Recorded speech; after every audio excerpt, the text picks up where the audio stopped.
covering news that matters. Fox 23 News at 9 starts right now. Tulsa Police arrested a serial fraud suspect accused of stealing identities and opening loans and cell phone plans in other people's names. Thanks so much for joining us tonight. I'm Shay Rozzi. And I'm Morgan Martin. I talked with a financial crimes detective who worked one of his most recent cases about the arrest and ways you can keep your identity safe. It's new at 9.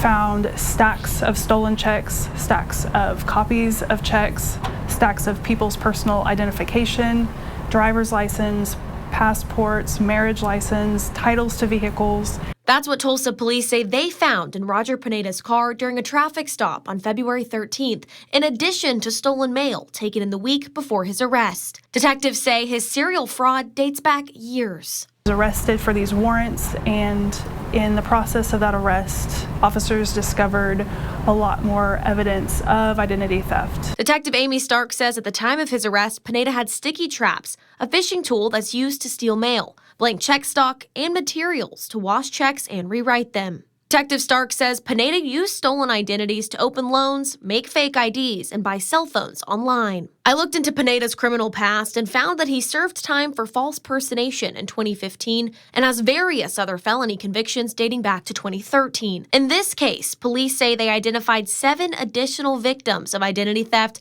based on what they found in Pineda's car. The Financial Crimes Unit wants to emphasize the importance of checking your mailbox daily, never leaving your mail unaccounted for, and taking any documents inside the post office, not dropping them inside USPS blue boxes. Realize that that's more inconvenient, but it's the best way to keep your identity safe.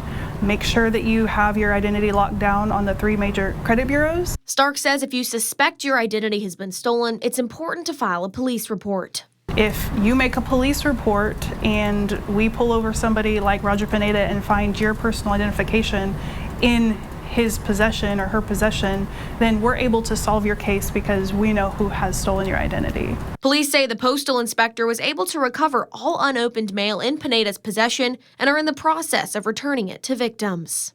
The financial crimes lieutenant told me the U.S. Postal Service did help with the investigation, and Pineda could face federal mail theft charges.